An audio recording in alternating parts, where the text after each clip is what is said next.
Olá, sou Bruno Hoffman e essa é mais uma edição da De Olho no Poder, os fatos e personagens da vida política de São Paulo pela visão da reportagem da Gazeta. E hoje mais um dia de sabatinas com os candidatos a prefeito, hoje de Embu das Artes. E temos aqui o prazer de receber Antônio Cavalcante do PRD. Tudo bem, Antônio? Ou tudo bem, Cavalcante, né, como você prefere? Bom dia, Bruno, bom dia, Daniel, bom dia a toda a produção aqui da Gazeta. Fico muito feliz e honrado de ter recebido o convite de estar aqui com vocês. Eu que fico honrado, muito obrigado, candidato. Tudo bem, Daniel? Tudo bem, Bruno? Candidato, prazer Daniel estar aqui. Vilaça, nosso jornalista. E vamos lá falar sobre a cidade. Primeiro, eu só queria falar, o senhor teve uma atuação longa, né, como pastor na sua vida, hoje está licenciado. Eu queria perguntar uma coisa, no seu plano de governo se diz que, eu vou ler aqui textualmente como está no seu plano de governo, Sim. que a sua prioridade é servir a Deus acima de tudo. Esse é o papel de um gestor público? Colocar no plano de governo que a sua principal missão é servir a Deus? Depende do gestor público, Bruno, porque tem muitos gestores públicos que não acreditam no eterno. Eu, como sou amante da palavra de Deus e sigo ela sempre que possível, porque nós não somos perfeitos, eu vejo que toda nação que põe Deus em primeiro lugar, ela tem uma tendência a ser próspera. Então, dentro dessa visão de prosperidade, é que eu acredito no eterno nosso Deus que criou todas as coisas. Mas mesmo assim o senhor teria uma visão para todas as religiões com o entendimento do Estado laico. Com certeza. Laicidade. A palavra de Deus ela é interessante. Ela diz em algumas passagens que os justos herdarão o reino dos céus. Então, ou seja, a pessoa ela pode ser católica, pode ser macumbeira, ela pode ser evangélica, ela pode ser o que ela for. Ela é justa, então essa vai herdar o reino dos céus, é o que está escrito. E dentro dessa linha, existem alguns outros preceitos que nós precisamos seguir dentro da palavra de Deus. E é aí que nos difere das demais religiões, que é uma religação com Deus. Que é você, inclusive, vou dar um exemplo, você preservar o sábado. Isso é um preceito bíblico. Perfeito. Daniel? Candidato, uma das propostas suas, uma das suas propostas no plano de governo é a transparência e o combate à corrupção. Como fazer isso e como que seria essa proposta e fazer essa ação? Bem, vamos lá, Daniel. É assim, existem pessoas que têm essa expertise de combate à corrupção. Somente numa área que eu amo muito, porque eu sou formado em contabilidade. Então, você não vai colocar uma pessoa para fazer um demonstrativo financeiro ou averiguar umas contas que não tem noção do que é realmente você entender como é que funciona as contas públicas. Então, você tem que pegar primeiro um profissional da área que possa realmente fazer uma auditoria. Segundo, profissionais do direito que pode também nos ajudar de que maneira nós vamos colocar aquelas pessoas que causaram e lesaram o erário público, quais as penalidades que elas vão sofrer. Terceiro ponto, é você entender que todos os funcionários, eles são servidores, eles são funcionários do povo. Então, a partir do momento que nós estamos lá para servir, nós temos também que ter alguns critérios. Existe uma lei que diz aí, desacatar funcionário público, dar não sei quantos anos de cadeia, tudo é balela. Porque é lógico, porque na verdade ele é um servidor, ele é um funcionário do povo. É lógico, uma pessoa ofender a outra, dependendo da ofensa, isso já é para qualquer pessoa da comunidade civil. Ela vai lá e processa a pessoa. Por calúnia, difamação, qualquer outro direito que ela achar por vir. Todavia, dentro dessa linha de corrupção, você vê, por exemplo, e aí eu dou alguns exemplos. Nós tínhamos um contrato do lixo lá que era 30 milhões. Hoje está em 110 milhões. Em menos de 8 anos, será que nós tivemos um aumento proporcional, por exemplo, à nossa arrecadação ou com as demais pastas de governo? E outra, quando você vê o serviço prestado, será que esse serviço prestado vale o que está sendo pago pela atual administração? Então, esses contratos eles serão revistos e é lógico, e não sou quem sou eu para poder rever isso? Tem que ser pessoas qualificadas, que tenham noção e discernimento para poder realmente e comprovadamente a gente tomar a decisão correta contra qualquer erro que tiver, tanto na administração recente como nas nossa administração futura. O ideal seria fazer, então, uma auditoria. Seria fazer o primeiro passo seria uma auditoria. Isso é o mínimo que eu posso fazer. Vou dar um exemplo além do lixo. Nós tivemos, em menos de 8 anos da atual administração, 7 contratos de OS diferentes. Quando você rompe um contrato de uma OS, você paga multas milionárias. Para quem interessa romper esse contrato e pagar essas multas? Teve um período que teve intervenção do governo federal com relação a esses contratos. E um dos contratos foi feito com uma empresa que a pessoa que era responsável era um veterinário. E aí fica aquela questão, quem colocaria a sua família para ser consultado com um veterinário? E nada contra o veterinário, muito pelo contrário. O senhor então eu fui da causa animal, eu respeito muito essa categoria. O senhor está supondo então que essa quebra de contrato foi proposital? Eu não tenho dúvida, não tenho dúvida. Não há lógica você romper 7 contratos. Qual que é a lógica disso? Ou você é um mau gestor, isso já foi comprovado, ou seja, uma pessoa que não é capacitada para gerir e estar onde está, ou se não existe algo de interesse próprio nesse sentido. O senhor está falando que esses 7 contratos foi durante a gestão do Ney Santos? Exatamente. Perfeito. Ney Santos e Hugo Prado, né? E Hugo Prado, sim, que é o atual candidato, que é o candidato governista do Ney Santos, que é ex-presidente da Câmara Municipal. O senhor se diz cristão e conservador. É esse slogan que é muito parecido com o slogan do ex-presidente Bolsonaro. O senhor é bolsonarista? Olha, eu falar que eu sou bolsonarista, eu estou mentindo. Eu não sou bolsonarista. Eu acredito muito, principalmente nas pautas da direita, inclusive as pautas que o Bolsonaro seguiu, mas ele, particularmente, me decepcionou em alguns pontos. E eu deixo isso muito claro, porque eu sou muito transparente. O fato de ele ter saído do Brasil, na época, naquele período onde pessoas... Eu, por exemplo, estava aqui em São Paulo, eu fiquei no quartel, na frente do Exército lá. O senhor está falando do 8 de janeiro? Do 8 de janeiro. Mas, por exemplo, antes do 8 de janeiro, eu estava aqui. Não digo aquartelado, mas algumas vezes por semana nós estivemos lá com os nossos patriotas pedindo pautas que são pautas que eu acho que no mínimo decentes. Por exemplo, a transparência do voto. Como é que você não pode ter a impressão do voto, que aí você dá o direito da pessoa contabilizar o voto, porque isso está, inclusive, na Constituição Federal, que é você poder dar publicidade à eleição. Dentro de uma máquina, você não dá essa publicidade. Por mais que a pessoa possa falar que tem não sei quantas coisas de segredo, eu falo muito porque eu tenho um filho que é de TI, ele fala, pai, os hackers entram na NASA, não vai entrar no TSE. Para hacker entrar, precisa estar ligado na internet. O hacker existe antes da internet, irmão. Ele pôr um aparelho do lado do seu, ele já está te hackeando. O seu telefone está desligado agora, nós estamos falando alguma coisa aqui, depois você vai ligar, está lá. Porque essa é a principal alegação do TSE, que não está ligado na internet, então não tinha como ser hackeado. E aí, novamente, você vê, eu não sei se você já ouviu falar em cavalo de Troia. Sim. Existem algumas pegadinhas que você coloca no sistema que ele só vai começar a gerar no momento que o hacker pediu ao próprio tracker que vai fazer a contraofensiva, que ele vai deixar lá para poder realmente girar e não girar dúvida.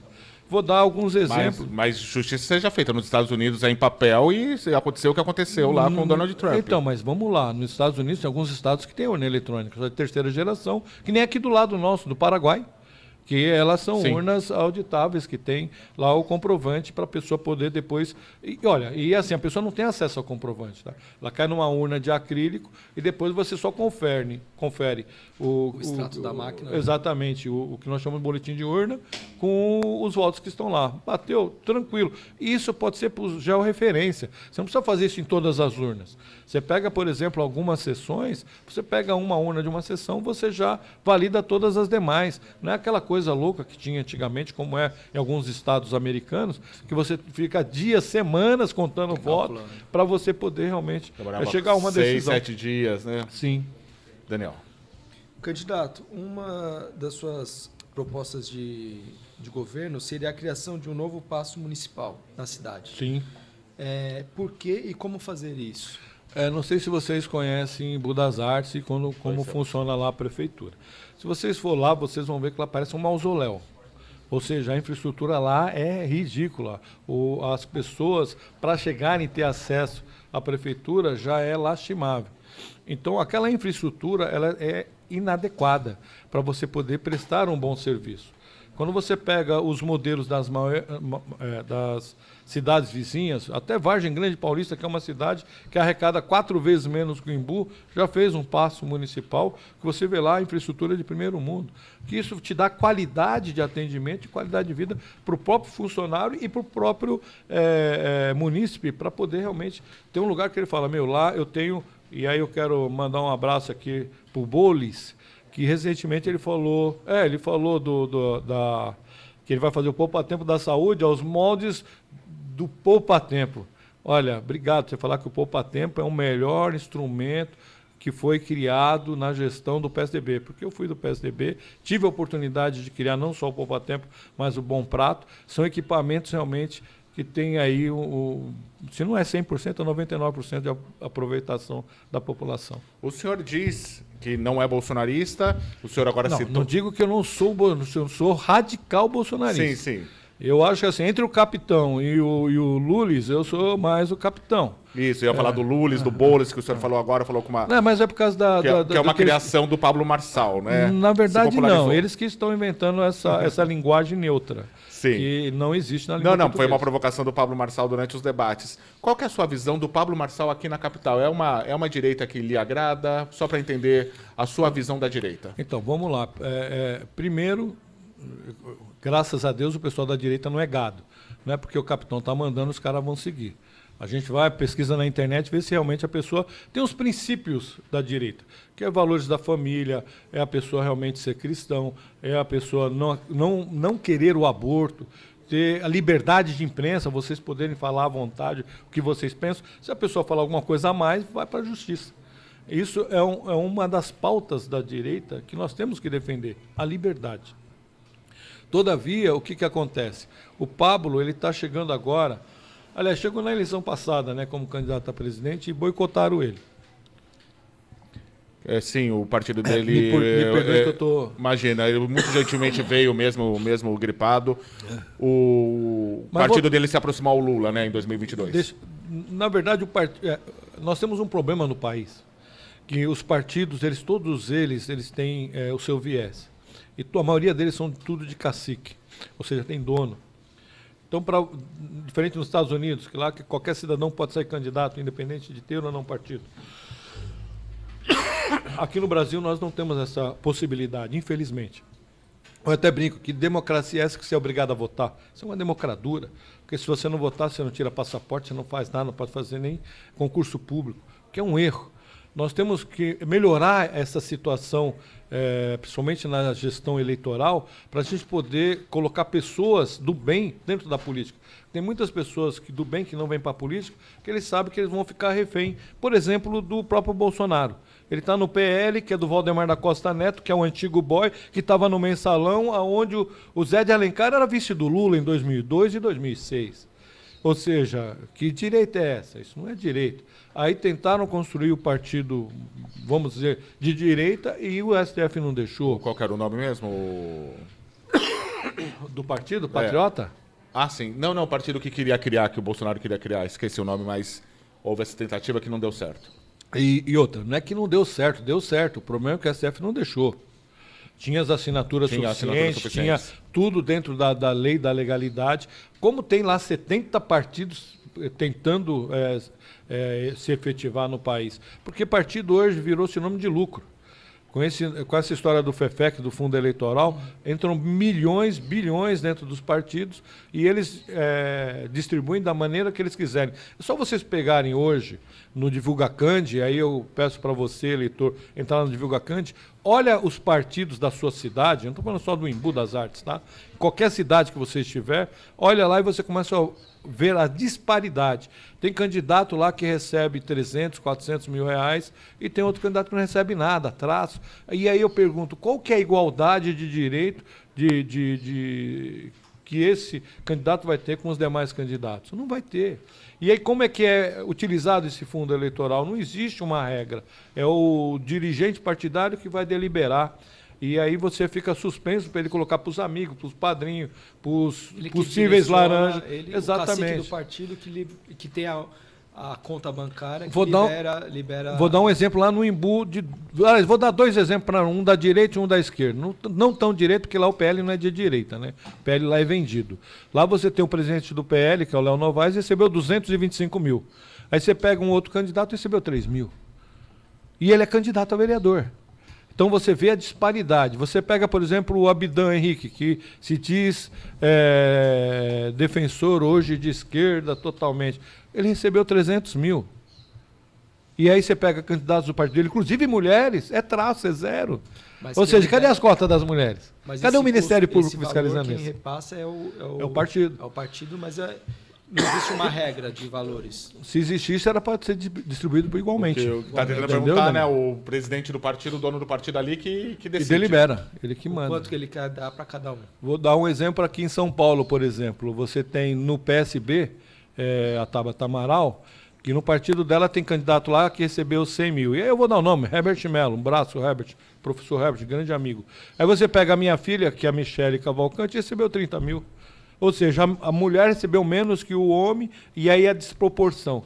Você já começa a campanha desigual. Que igualdade é essa? Que democracia a sua filha é essa? Candidata pelo PSB? Aqui em São Paulo. A vereadora? A vereadora. Tá. Michele, grande abraço, filha. Deus abençoe sua vida. Candidato. Escolheu o partido errado, mas tudo bem. Isso que eu ia perguntar, como que o senhor vê a sua filha num partido ligado à esquerda? Olha, o ser humano ele tem o direito de propor a sua vida. Por exemplo, a Michele, ela tem uma companheira. Eu vou odiar minha filha porque ela tem uma companheira? Não, muito pelo contrário. Faz ela feliz? Agora, eu como pastor, se ela tivesse um homem que batesse nela, que agredisse ela, era isso que eu queria para minha filha? Não. Então, dentro dessa linha, eu vejo que o ser humano tem um direito de escolher as suas escolhas. Agora, tudo na vida tem um ônus, não é só o bônus. E aí as pessoas, com o tempo, vai realmente receber e perceber se estava certo ou se estava errado. Nós estamos aqui para aprender, sempre, todo santo dia. E quando, principalmente você que é cristão, evangélico, ou vocês que são pastores, que acham que são donos da verdade, vocês não são donos de nada. A verdade é uma só, é do eterno. A sua é minha verdade. Isso aí. Candidato, referente à saúde em Embu das Artes, qual é a sua avaliação da saúde atual e o que fazer para mudar? Vamos lá. Em 2016, nós caímos no conto do vigário. O atual prefeito falou que o pai dele tinha morrido no hospital que era do Vazame e que, por isso, a prioridade dele seria a saúde. Vocês já viram que, por conta desses 7 contratos, não foi prioridade nenhuma. Hoje, infelizmente, você vai em alguns postos de saúde e não tem nem dipirona. Há 2 anos atrás, eu estava numa padaria, que é na casa nossa, um grande abraço para os funcionários lá e o Adalberto. Um funcionário dele estava no posto, teve que voltar para pedir dinheiro para comprar seringa, porque não tinha seringa. Então, você veja, hoje a nossa saúde está sucateada, está abandonada. Só que esse problema não é só do Embu, isso é geral. Eu não vou ser hipócrita e achar que é só do Embu das Artes, muito pelo contrário. Tanto é que nós vemos hoje nos próprios debates políticos que existem, infelizmente lá nós não temos horário de televisão, mas recebemos da capital, você vê que no debate o calcanhar de Aquiles do atual prefeito Ricardo Nunes é a saúde. Lá no Embu, nós temos alguns aspectos que nós temos que entender. Primeiro aspecto, que é a prevenção.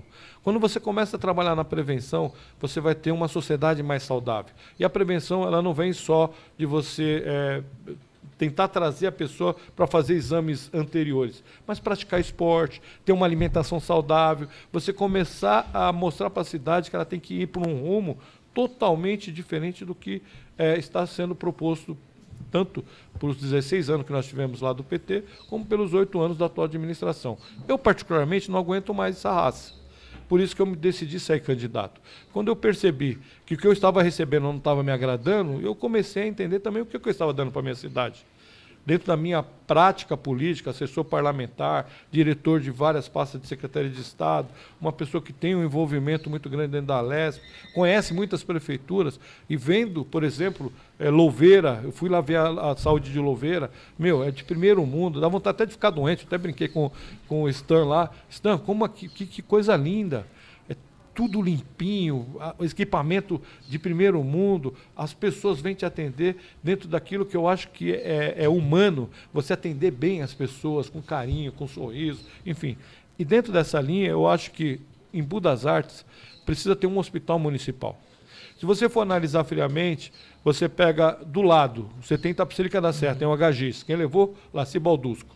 Do outro lado você tem Taboão da Serra, você tem lá o HGP, Pirajussara, quem levou? Fernando Fernandes. Aí você vai nas costas nossas, tem Cotia, olha só que interessante, lá também tem o Hospital Geral, quem levou? Carlão Camargo. Qual que é a relação desses 3 prefeitos com o Embu? Nenhum era do PT e nenhum era ligado ao Ney. Porque Era tanto PSDB, não era? A maioria? Todos os 3 eram PSDB. Todos os 3, né? E aí, analisando friamente, você vê que não existe como quem não fez falar que vai fazer. Porque não tem comprometimento com a população. Porque o compromisso deles é totalmente diferente. Não vou ser leviano que é só para o bolso deles, mas é o que dá para entender. Que eles não estão preocupados em resolver o problema. Eles querem deixar o problema desde que eles tenham o seu favorecimento de algum lado. Infelizmente, e eu digo infelizmente, porque quem gostaria de falar coisas ruins da sua cidade? O partido do Bolsonaro era o Aliança pelo Brasil, que o Bolsonaro tentou, lembrei agora. Por que o senhor acredita, então, candidato, que o prefeito Ney Santos é tão popular? Realmente ele se tornou uma referência ali, não só na cidade, como no Cone Sul de todo ali. Não, na verdade é muita fumaça. E a pessoa às vezes pergunta para mim, por que você diz isso? Se você for analisar, em 2016 ele teve 64 mil votos. Nós tínhamos 167 mil eleitores na cidade. Naquela oportunidade, praticamente 100 mil pessoas não votaram nele. Ponto. Só que ele tinha uma vantagem. O prefeito naquela época era o Chico Brito. O Chico Brito pegou metade da prefeitura e deu para ele.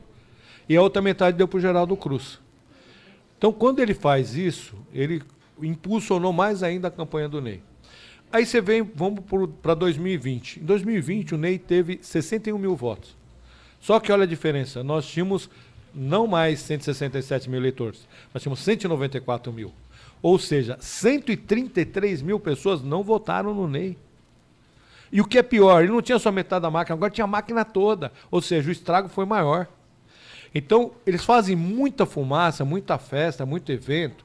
E isso, infelizmente, desde a época de Nero, depõe circo para o povo, que o povo se alegra. E tem muita gente que acha que ele é imbatível, muito pelo contrário. Se você for analisar, e até dado, gente, você pode entrar na internet e vocês vão ver. Os votos nulos, branco e abstenção ganharam do Ney, foi 62 mil votos na eleição passada. Toda a oposição junta, se juntasse, tinha ganhado dele. Agora, por que ele ganhou? Porque era a eleição de um único turno, que eu acho que é um erro, novamente, da legislação eleitoral. Cidades, por exemplo, pujantes, elas deviam ser equacionadas não só pelo número de eleitores, mas sim pelo que ela arrecada. Naquela época, em 2016, a cidade arrecadava um pouco mais de 600 milhões. Hoje a cidade arrecada 1 bilhão e 300. E aí que você vê que na saúde está o gargalo e o erro. Como é que você dobra a arrecadação e você não melhora a qualidade da saúde da sua cidade? Realmente agora, pela primeira vez, como passou de 200 mil eleitores, né, não habitantes, vai ter segundo turno. Daniel. Candidato, referente à cultura, como você avalia a cultura em Embu das Artes e qual é a sua proposta para a pasta? Bem, a cultura lá no Embu é zero, é traço. Se você for analisar, na época do Geraldo Cruz, nós tínhamos 800 e poucos expositores na feirinha. Na época do Chico Brito, nós caímos para 600. Agora, com o Ney, tem 400 expositores. Se continuar a gestão dele, daqui a pouco não tem expositor nenhum. E quando eu falo expositor, é pessoas raiz que realmente coloca a sua arte... Feiras de finais de semana. Sim, A feira de arte. A feira de arte. Que você coloca, que é o que traz para a nossa cidade o turismo. E aí, dentro do turismo, você tem culturalmente, dentro da nossa cidade, esse viés. Lá é uma instância turística. Por ser uma instância turística, você deveria valorizar mais quem? Os artistas locais. E, em cima disso, você provocar outras situações. Vou dar um exemplo prático. Recentemente, eles fizeram uma festa, trouxeram o tal do Luan Bacana, que é o Luan Santana. Gastaram milhões com ele. Cara, nós temos muitos artistas dentro da nossa cidade que cantam muito melhor e muito mais que esse sujeito. Por que não valoriza o artista local? Por que não se faz uma festa? E aí é um dos nossos planos de governo. Não sei se vocês conhecem o Parque do Lago. Lá no Parque do Lago, você já está dizendo, é um lago, nós podemos fazer o que era feito no Bem Brasil, lá no Sesc Interlagos. A gente fazer um palco flutuante e colocar o artista lá para que a população... Parque do Riso. O Parque do Riso, perdão. E aí dentro dessa leitura, você pode promover eventos culturais da cidade, com os nossos artistas locais. Não trazer pessoas de fora. Nada contra quem é de fora, muito, muito pelo contrário, desde que não onere o erário O público. senhor está falando daquela atração da TV Cultura, né? Que tinha... Sim, era lindo, não sei O se vocês se Vang lembram. Mandarioto, né? Todo final de semana eu Sim. ia no Sesc só para ver um artista diferente. Era e muito era legal. muito legal. Realmente. E a Feira de Arte também tem a questão da renovação dos artistas. Existe hoje, isso é uma pergunta, existe hoje algum modelo de renovação dos artistas, escolas, oficinas? Não. E se o senhor tem alguma proposta para isso? Não. Lá, infelizmente, o Imbu, nessa parte, é zero. Infelizmente.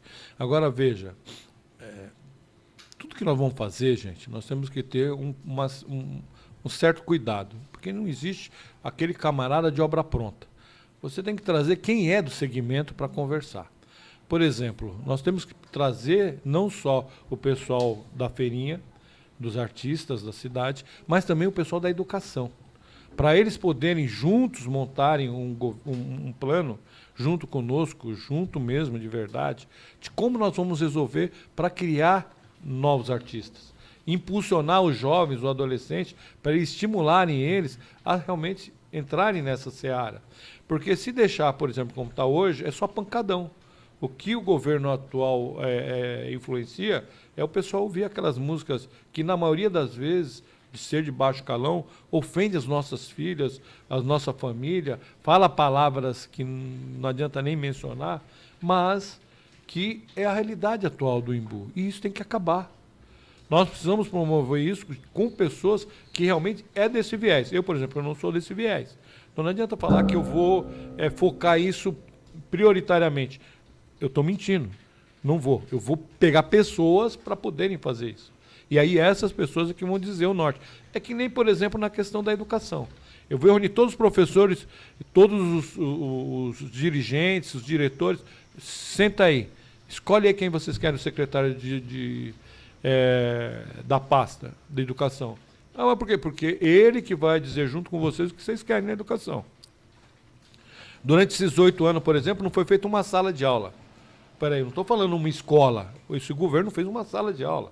Só que nós aumentamos em 40 mil pessoas a cidade. Ou seja, essa sala de aula agora está superlotada e aí você deixa o professor estressado, não consegue dar uma aula de qualidade porque tem uma superlotação e aí ele fica magoado, revoltado, porque quem ama a profissão quer dar o seu melhor e não consegue. Você cria também um celeiro de alunos semi-analfabetos, são aqueles praticamente alunos funcionais, que não sabem fazer uma conta e não sabem realmente interpretar um texto, e isso é o que eles querem. Quanto mais tiver ignorância dentro da sociedade, mais eles vão ludibriar com festas. E, infelizmente, isso vai acabar no Imbu Felizmente, isso vai acabar em Imbu das Artes. Porque na minha gestão, primeira coisa é justamente equalizar. Professor, com quantos alunos você pode dar aula com qualidade? 20, 25, 30? É assim que vai ser. Se você não tiver o mínimo e aula de período integral, que é o mais importante, porque não adianta a pessoa entender que ele vai deixar um aluno num período e no outro período ele vai ficar ocioso. Nessa ociosidade, a oficina do crime, onde ele pode ser abordado principalmente nas periferias de São Paulo e nas cidades satélites que nós chamamos Grande São Paulo, você tem o crime organizado tentando aliciar essas crianças e jovens para o tráfico, para droga, para ser aviãozinho, enfim. Então, na minha visão, nós precisamos ocupar o tempo deles, com esporte, com lazer, com cultura, dentro da escola. Finais de semana, não sei se vocês se lembram, existia um projeto do governo do estado, que era a Escola da Família. Uma das minhas filhas fez a faculdade na Escola da Família. Ela estudava, trabalhava durante a semana, no final de semana ela ia lá colaborar dentro de uma unidade de ensino, para o espaço que estava ocioso, fechado, se tornou aberto, servindo a comunidade. Então não tem como você deixar brecha para o crime tomar conta, para os nossos jovens se dispersarem. E isso é um dos fatores que eu acho que é preponderante dentro de uma sociedade. Candidato, vamos falar de transporte público. Como se analisa o transporte público atual de Embu e qual é a sua proposta? Bem, o transporte público de Embu é algo lamentável por dois aspectos. Nós temos lá um consórcio que dizem que inclusive o prefeito é dono, não sei se é verdade, eu acho que o Ministério Público devia averiguar isso, e tem a Miracatiba, que presta serviço intermunicipal. Não sei se vocês já ouviram falar no programa Tarifa Zero. Nas cidades que foi aplicado Tarifa Zero... São Caetano do Sul, por exemplo. São Caetano do Sul. No Cone Sud, por exemplo, tem lá a Vargem Grande Paulista. Não, mas é final de semana. É final de semana, isso. Eu até falei com o prefeito Sábado, Josué Ramos, mandar um abraço para o prefeito Josué, que ele disse, muitos tentaram copiar, mas poucos conseguiram realizar. Por quê? Porque eles só conseguiram implantar no final de semana, porque na maioria das prefeituras eles têm, desculpa o termo chulo, mas é a palavra mais adequada, rabo preso com os empresários de transporte. Com isso, como eles bancaram a campanha deles, eles têm que devolver isso de alguma forma, infelizmente. Então, dentro dessa leitura, o primeiro passo, ele falou para mim, Cavalcante, não faz compromisso com nenhum empresário. É lícito o empresário querer ganhar dinheiro, mas querer ganhar dinheiro de uma pessoa que realmente já ganha pouco, aí não, aí é absurdo. Aí nós temos realmente que ter a intervenção do Estado. E não sei se vocês sabem, o transporte é um direito do cidadão e um dever do Estado. E do Estado que eu falo não é Estado de São Paulo, é do município, é do gestor público, da gestão pública. Dito isso, o que nós precisamos fazer? Primeiro é criar um fundo de transporte, onde nós vamos pegar, por exemplo, a maioria das empresas que prestam serviço na cidade. Quanto é que você paga de fundo de vale transporte para o seu funcionário? Um exemplo, pago 6%. 6% você vai colocar no fundo. Por quê? Porque a partir de amanhã ele não vai pagar mais condução. A tarifa vai ser zero. Então, esse dinheiro vai para o fundo. Os ônibus, a gente pode colocar propaganda interna e externa. Vai para o fundo. A partir do momento que o transporte dentro do município ele começa a ser zero, a pessoa que mora de um bairro vai começar a frequentar outro bairro. A pessoa que não ia para a igreja começa a ir para a igreja. A pessoa que às vezes precisava fazer uma consulta e tinha que desmarcar porque não tinha dinheiro para a condução, começa a ir. Circula a cidade como um todo e o comércio começa a ficar mais aquecido, começa a arrecadar mais. Arrecadando mais, o que eles fazem? Paga mais imposto. Então você tem uma arrecadação aumentando naturalmente. E isso também vai uma parte para esse fundo. Ou seja, a longo prazo esse dinheiro volta. Volta naturalmente em qualidade, em atendimento. Se você for em Vargem Grande hoje, os ônibus lá já são elétricos. Tudo com ar-condicionado e com Vargem Grande é todo Vargem dia? Grande Paulista, todo dia. Todo dia. De segunda a segunda, você deu sinal, você entra lá e o transporte é de graça. E lá é através desse fundo também? Nesse fundo, eles criaram esse fundo, já tem 3 anos e meio que existe o Tarifa Zero lá e é um sucesso. Tanto é um sucesso que, inclusive, ele já foi... Gente da Europa veio conversar com o prefeito Josué para entender como é que ele conseguiu implantar esse sistema. É lógico que para você implantar um sistema não é no primeiro ano, tá, Daniel? A gente precisa de um fôlego para a gente primeiro saber como é que foi feito os contratos anteriores, que aí entra aquilo que nós falamos do pessoal que vai fazer as auditorias, para a gente também não cometer nenhuma irregularidade, tudo dentro da lei. Mas, com certeza, no segundo ano do meu governo, a tarifa vai ser zero de segunda a segunda. E como o senhor analisa, falando mais ou menos relacionado a isso, falando de mobilidade, o senhor relaciona a decisão do prefeito Aprígio de Taboão da Serra de municipalizar a Regis. Isso afetou a vida de quem mora em Embu das Artes? Não só de Embu, Tapicirica, São Lourenço e assim por diante. Quem pega o eixo BR ficou penalizado. Só que nós temos que entender duas coisas, tá? E aí eu sou, no Taboão, eu sou Fernando Fernandes. Lá, se eu votasse lá, eu votava no Fernando. Mas eu tenho que tirar o chapéu para o Aprígio. Ele teve coragem de fazer. Existe há mais de muitas décadas, o pessoal só reclamava. E ninguém tinha peito de realmente fazer algo. Então, ele chamou a responsabilidade para si e começou a fazer. É lógico que no início vai dar um monte de transtorno, porque eles estão em obras, estão fazendo os retornos que tinha que precisar fazer, os faróis, ampliando as vias, porque a concessão anterior não fazia isso. O que eu vejo que é interessante, que é assim, ele deveria ter feito isso um pouquinho antes e pensado, em vez de fazer farol, fazer alça de acesso ou trevos, aonde você não atrapalharia o fluxo do trânsito. Ou seja, o meu modo de pensar na municipalização, ele poderia ter repensado de um outro modal, de um outro modelo. Todavia, eu tiro o chapéu para ele porque ele foi ousado. Quando você é um gestor público, e é lógico, ele erra, todos nós erramos. Quando a pessoa propõe fazer algo diferente, quem é de oposição vai descer a lenha. Mas quem realmente enxerga de uma maneira que a pessoa está querendo resolver o problema, porque vou dar um exemplo, 16 anos do PT lá no Embu das Artes, o presidente era o Lulis. Por que eles não fizeram uma alça de acesso lá nossa? Por que eles não ampliaram o acesso? Por que eles não fizeram as vicinais? Por que eles não... nada, fizeram nada. Aí você vem a gestão do atual governo. A pasta do transporte ficou com o PRB, do partido dele, republicano. Ou seja, ele tinha um alinhamento direto. Por que também não fez? Ou seja, não quer compromisso, não quer, opa, isso aí vai me gerar ônus e bônus. Então, tá bom para mim assim, então não vou arrumar sarna para me coçar. Ou seja, não está preocupado com a população. Não está preocupado com a opinião pública. Desculpa, eu não estou preocupado com a opinião pública. Estou preocupado em resolver o problema. Agora, dentro de resolver o problema, a gente faz coisa errada? Faz. Por isso, o Aprígio ele tem meu respeito. Estamos aqui na reta final. Quer fazer alguma última pergunta? Está tudo certo. Última pergunta, assim, bem curtinha, antes da sua consideração final, seu pedido de voto diretamente ao eleitor. Metrô em Embu das Artes, tem esperança? Jamais. Isso aí quem fala disso não... É mentiroso. Eu trabalhei no governo do estado, é uma obra muito cara, tanto ele subterrâneo como superficial, é algo que onera muito o público. Para chegar no Taboão já vai ser um parto, vai chegar só ali no Pirajussara, bem na divisa ali do Pirajussara, e olhe lá.